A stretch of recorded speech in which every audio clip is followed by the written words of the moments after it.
नमस्कार दोस्तों। Supreme court के चीफ जस्टिस डीवाई चंद्रचूड़ के कुछ फैसले से मोदी का कुनबा तो पहले ही बहुत परेशान है। आज सुप्रीम कोर्ट की एक सिटिंग जज ने मोदी के एक बड़े फैसले की सार्वजनिक मंच से आलोचना करके सरकार की नींद हराम कर दी है। सुप्रीम कोर्ट के परिसर से बाहर, अदालत से बाहर, हैदराबाद के खुले मंच से, एक सार्वजनिक मंच से, एक सेमिनार के मंच से सुप्रीम कोर्ट की एक सिटिंग जज ने मोदी के फैसले को लेकर वो सब कह दिया जो विपक्ष के नेता कई सालों से कहते रहे। पीएम मोदी के गलत फैसले की आलोचना करने वाली जज है जस्टिस बी नागरत्ना, और जिस फैसले की तीखी आलोचना जस्टिस नागरत्ना ने की है खुले मंच से, वो फैसला है नोटबंदी का। जस्टिस नागरत्ना ने नोटबंदी के फैसले की आलोचना करते हुए क्या कहा है, ये जानने से पहले आपको ये जान लेना भी जरूरी है कि जस्टिस नागरत्ना अपने सख्त फैसलों के लिए जानी जाती हैं और बीते 2 सालों में कई बार अपने फैसलों से सरकार को कटघरे में खड़ा कर चुकी हैं। कई मुद्दों पर केंद्र और राज्य सरकारों को फटकार लगा चुकी हैं। खास बात यह भी है कि जस्टिस नागरत्ना अपने रिटायरमेंट से पहले सितंबर 2027 में देश की 54वीं चीफ जस्टिस बनने वाली हैं। यानी अभी सुप्रीम कोर्ट में बतौर जज उनका कार्यकाल करीब 3.5 साल का है। तो यह खास बात है। अब जस्टिस नागरत्ना ने क्या कहा हैदराबाद में, उसको सुनिए गौर से। उससे पहले आपको यह भी बता दें कि नोटबंदी को लेकर जो याचिकाएं सुप्रीम कोर्ट में दायर की गई थी, दर्जनों याचिकाएं, जिस पर सुनवाई लंबे अरसे तक सुप्रीम कोर्ट में हुई, कई सालों तक, और उस सुनवाई के बाद सुप्रीम कोर्ट ने नोटबंदी के मामले में वो फैसला दिया जिससे मोदी सरकार की जान में जान आई, राहत मिली। लेकिन उस फैसले में 5 जजों के उस बेंच ने जो फैसला दिया, उस बेंच में भी जस्टिस नागरत्ना थीं, और जस्टिस नागरत्ना का फैसला 4 जजों से असहमति का फैसला था, और जस्टिस नागरत्ना ने डिसेंट जाहिर किया था 4 जजों के फैसले से। और तब भी जस्टिस नागरत्ना ने नोटबंदी के फैसले को गलत ठहराया था जो उन्होंने फैसला दिया, लेकिन वो अदालत के भीतर का फैसला था।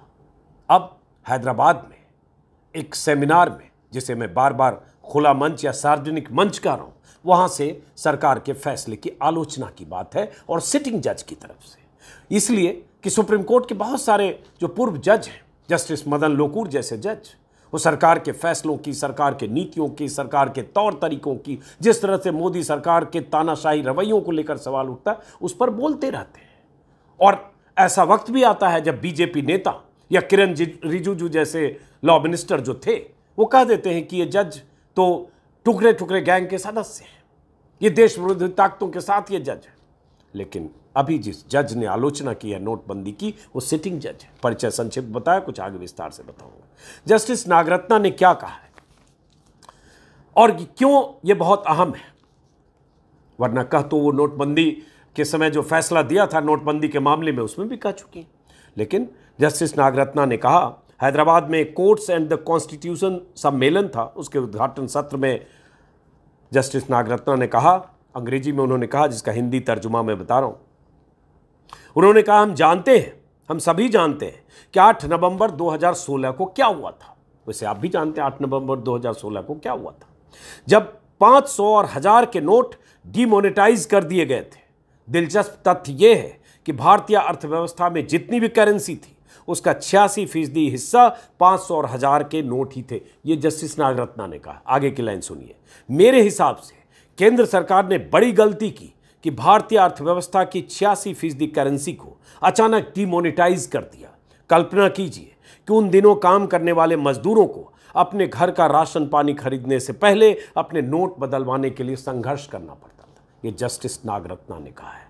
जस्टिस नागरत्ना ने कहा, वही कहा जो विपक्ष के नेता, हम सभी तमाम लोग कहते रहे। लेकिन पॉइंट नोट कीजिए, सार्वजनिक तौर पर कहा है, अदालत से बाहर कहा है। जस्टिस नागरत्ना ने अंग्रेजी में जो कहा, 98% of the currency came back to the RBI, so where we heading towards black money eradication. मतलब 1000 और 500 की कुल करेंसी का 98% वापस आरबीआई में लौट आया, तो फिर ब्लैक मनी खत्म करने का दावे का क्या हुआ। हालांकि ये कहा जाता है 99% से ज्यादा वापस आ गया। जितनी करेंसी को डिमोनेटाइज किया गया, जो पूरी करेंसी का 85% था, उसका 99% वापस लौट गया। और जस्टिस नागरत्ना वही कह रही थी कि ब्लैक मनी के दावे का क्या हुआ अगर 98% वापस आ गया। जस्टिस नागरत्ना ने कहा, I thought it was a good way of converting black money into white money. What happened about income tax proceedings thereafter we don't know. मतलब उन्होंने कहा कि मैं मानती हूं कि ब्लैक मनी को व्हाइट मनी में बदलने का यह अच्छा तरीका था, और उसके बाद इनकम टैक्स प्रोसीडिंग्स का क्या हुआ हम नहीं जानते। आम आदमी की हालत देखकर मुझे दुख हुआ, यही वजह है कि मैंने इस फैसले में डिसेंट जताया। ये सार्वजनिक तौर पर कहा। उन्होंने कहा, जिस ढंग से नोटबंदी लागू की गई थी वो सही नहीं था, डिसीजन मेकिंग प्रोसेस सही नहीं था, फैसले का तरीका कानून के मुताबिक नहीं था। ये जस्टिस नागरत्ना ने कहा, सार्वजनिक तौर पर कहा है। ये जल्दबाजी में लिया फैसला था। कुछ लोग कहते हैं कि उस वक्त के वित्त मंत्री को भी नोटबंदी के बारे में नहीं पता था। ये भी जस्टिस नागरत्ना ने कहा। उस समय कहा गया था कि जो फाइनेंस मिनिस्टर थे उन्हें भी नहीं पता, अरुण जेटली थे। सब कुछ मोदी का फैसला था। कहीं से मोदी जी को ख्याल आया कि हमें नोटबंदी करनी है, और ख्याल आया कुछ लोग और हो सकता है उनके प्लानिंग का हिस्सा रहे होंगे, और उसके बाद उन्होंने अचानक रात 8 बजे टेलीविजन पर आकर राष्ट्र के नाम संदेश दे दिया, जिस संदेश को आप भूले नहीं होंगे। और उसी रात से नोटबंदी 12 बजे बाद से लागू हो गई। तो उन्होंने कहा, जस्टिस नागरत्ना ने, कि नोटबंदी के बारे में लोगों को जानकारी शाम को दी गई थी और अगले दिन लागू कर दिया गया। अगर भारत को पेपर करेंसी से प्लास्टिक करेंसी की तरफ जाना था तो भी नोटबंदी का यह तरीका सही नहीं था। और हालांकि मैं फिर कहूँगा जो मैंने पहले कहा कि जस्टिस नागरत्ना ने तब भी, जब फैसला हुआ था 1 जनवरी 2023 को, 1 या 2 जनवरी को, जब सुप्रीम कोर्ट ने तमाम याचिकाओं की सुनवाई के बाद जो फैसला सुनाया था नोटबंदी के खिलाफ जो याचिकाएं थी, तब भी 4 जजों से अलग थी जस्टिस नागरत्ना की राय, और उन्होंने कहा था कि नोटबंदी गैर कानूनी था। तब जस्टिस नागरत्ना ने कहा था कि 500 रुपये और 1000 रुपये के श्रृंखला के नोटों को चलन से बाहर एक कानून के माध्यम से किया गया, न कि अधिसूचना के माध्यम से, और नोटबंदी के कानून पर संसद में चर्चा होनी चाहिए थी। देश के लिए इतने अहम मुद्दे पर संसद को अलग नहीं छोड़ा जा सकता। केंद्र और आरबीआई ने जो जवाब दाखिल किए गए हैं उनमें अंतर्निहित विरोधाभास है। और इस तरह से उन्होंने कहा कि नोटबंदी की पूरी कवायद 24 घंटे में की गई थी, जबकि गंभीर आर्थिक प्रभाव वाले केंद्र के इस प्रस्ताव को विशेषज्ञ समिति के समक्ष रखा जाना चाहिए था। इस तरह से उस समय उन्होंने ये भी कहा था, आरबीआई ने स्वतंत्र रूप से इस पर फैसला नहीं किया और इस मामले में केवल उनकी राय मांगी गई, इसे सिफारिश नहीं कहा जा सकता। इस तरह से जस्टिस नागरत्ना ने 5 जजों की बेंच का हिस्सा होकर 4-1 से फैसला हुआ, और उन्होंने अपना डिसेंट नोट, उनके फैसले असहमति वाला उनका फैसला था। तो ये जस्टिस नागरत्ना का ये कहना, और जस्टिस नागरत्ना का 3.5 साल तक सुप्रीम कोर्ट में बतौर जज रहना। हालांकि चीफ जस्टिस वो बहुत चंद दिनों के लिए होंगी, और उनका ट्रैक रिकॉर्ड ये है कि कई ऐसे फैसले, जैसे फटकार लगाने की राज्य सरकारों की बात हो, हेट स्पीच के मुद्दे पर बात हो, जस्टिस नागरत्ना उस तरह से कहती रही। लेकिन नोटबंदी एक ऐसा फैसला जिस पर उन्होंने फैसले के वक्त भी अपना डिसेंट लिखा और कल जिक्र किया। प्रधानमंत्री मोदी के वो भाषण, वो सब आपको याद होंगे, और हम लोग अभी भी गाहे बगाहे वो भाषण सुनाते रहते हैं। याद ही होगा वो भाषण, जब नोटबंदी के बाद उन्होंने गोवा में भाषण दिया था, जिस भाषण में उन्होंने, प्रधानमंत्री मोदी ने कहा था, क्या कहा था आपको याद होगा, जो उन्होंने 50 दिन मांगे थे लोगों से, कि 50 दिन बाद अगर मेरी कोई गलती निकल जाए तो किसी भी चौराहे पर ... ये वीडियो है, याद होगा आपको। 30 दिसंबर तक मुझे मौका दीजिए मेरे भाइयों बहनों।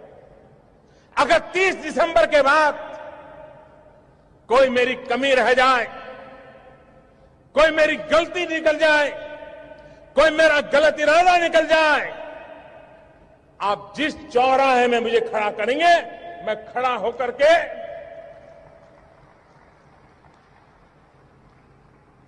देश जो सजा करेगा वो सजा भुगतने के लिए तैयार हूं। 50 दिन ही तो मांगे थे मोदी जी ने नोटबंदी के बाद, कि 50 दिन दीजिए, और पता नहीं देश की अर्थव्यवस्था को कहां लेके चले जाते नोटबंदी के साथ। नोटबंदी के फैसले से 2000 का नोट जारी करके, जिस 2000 के नोट को भी बाद में बंद कर दिया पिछले साल अभी, तो प्रधानमंत्री मोदी ने 50 दिन के लिए मांगे, और उसके बाद कहा किसी भी चौराहे पर मुझे बुलाकर देश जो सजा देना चाहे। हालांकि किसी भी चौराहे पर बीच में ... चुप्पी भी थी कुछ सेकंड के लिए, लेकिन ना मोदी जी किसी चौराहे पर आए, न देश ने कोई सजा दी, नोटबंदी का फैसला पूरी तरह से गलत साबित हुआ और ये सुप्रीम कोर्ट की जज जस्टिस नागरत्ना ने अपने फैसले में भी लिखा और उसके बाद 2000 का वो नोट जो 1000 को बंद करके जारी किया गया, उस नोट को भी बंद किया गया। और जितने फायदे गिनाए गए थे नोटबंदी के, जितनी बातें, जितनी दलीलें नोटबंदी के पक्ष में दी गई थी, सारी दलीलें बेमानी साबित हुई और उसके बाद क्या हश्र हुआ और 2000 का नोट भी बंद कर दिया गया, ये सब आप जानते हैं। लेकिन बात जस्टिस नागरत्ना की।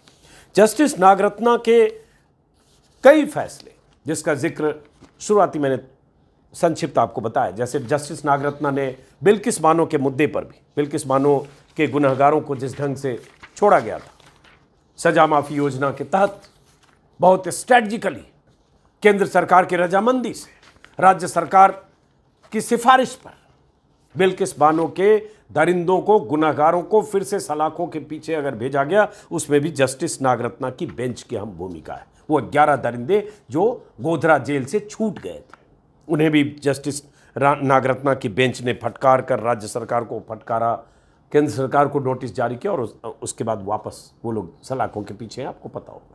जस्टिस नागरत्ना की बेंच हेट स्पीच के मामले में सुनवाई के दौरान, मुझे याद है महाराष्ट्र का मुद्दा था, महाराष्ट्र में हेट स्पीच का दौर चल रहा था और उस समय जस्टिस नागरत्ना की अदालत में जब सुनवाई हो रही थी, जस्टिस नागरत्ना, जस्टिस जोसेफ की बेंच, तो यहाँ तक सुप्रीम कोर्ट ने कह दिया था हेट स्पीच के मामले में, क्या राज्य सरकारें नपुंसक हो गई हैं, इम्पोर्टेंट हो गई हैं कि हेट स्पीच करने वालों के खिलाफ कार्रवाई नहीं करती।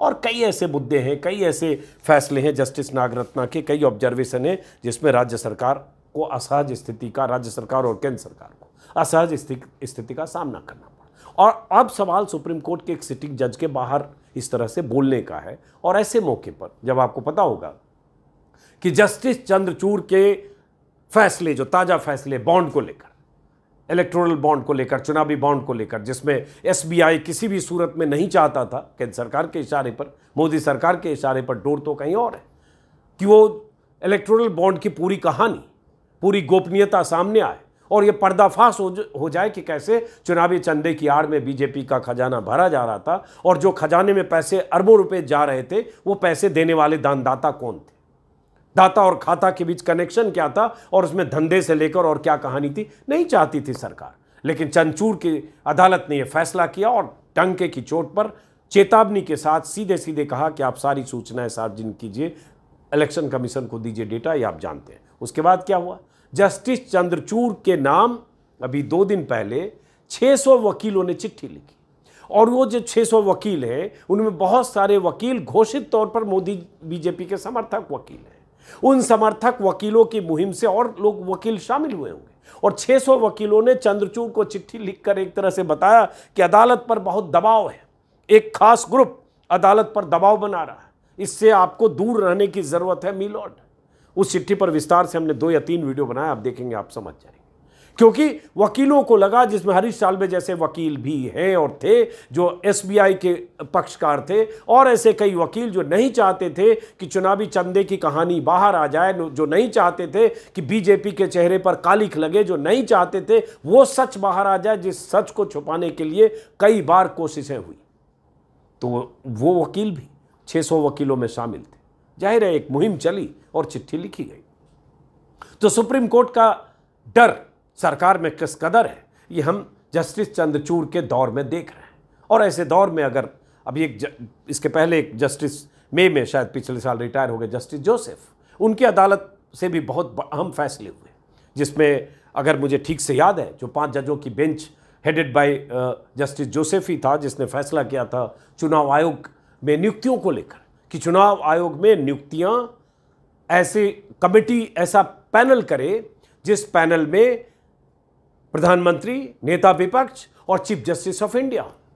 लेकिन हुआ क्या, जस्टिस जोसेफ की अध्यक्षता वाली उस पीठ के फैसले को मोदी सरकार ने संसद के जरिए बदल दिया और यह व्यवस्था कर दी कि चीफ जस्टिस बाहर हो जाए और मोदी जी हों, उनके एक चुने हुए क्या, उनकी तरफ से नामित कैबिनेट मिनिस्टर हो और उसके बाद एक नेता विपक्ष हो। जाहिर है 2-1 से फैसला होगा, वही फैसला होगा जो मोदी सरकार चाहेगी।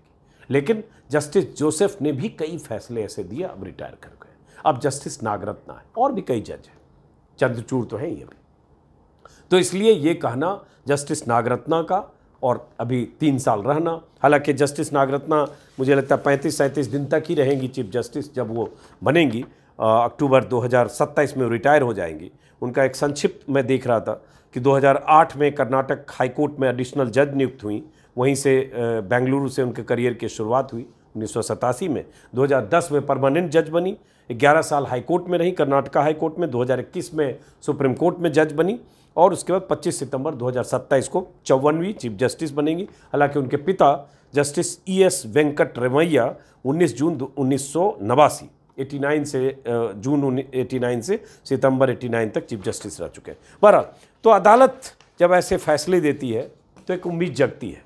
जिस तरह के फैसले चंद्रचूड़ की अदालत ने दिए, जिस तरह के फैसले जस्टिस नागरत्ना और जस्टिस जोसेफ की बेंच ने दिए, और जब अदालत पर दबाव बनाने की बात कहकर कि एक प्रोफेशनल ग्रुप या बाहरी ग्रुप दबाव बनाता है, इस तरह की बात या इस तरह की धारणा बनाकर 600 वकील चिट्ठी लिखते हैं, और उस चिट्ठी वाली खबर को अगर प्रधानमंत्री मोदी रीट्वीट कर देते हैं तो इस बात का सबूत सामने आ जाता है कि वो जो चिट्ठी लिखी गई वकीलों की तरफ से वो क्यों लिखी गई, और अगर लिखी गई तो कहां से इंडोर्स हो रहा है। और ये चिंता प्रधानमंत्री मोदी और उनकी सत्ता की नहीं होती तो शायद ये चिट्ठी लिखी नहीं गई होती।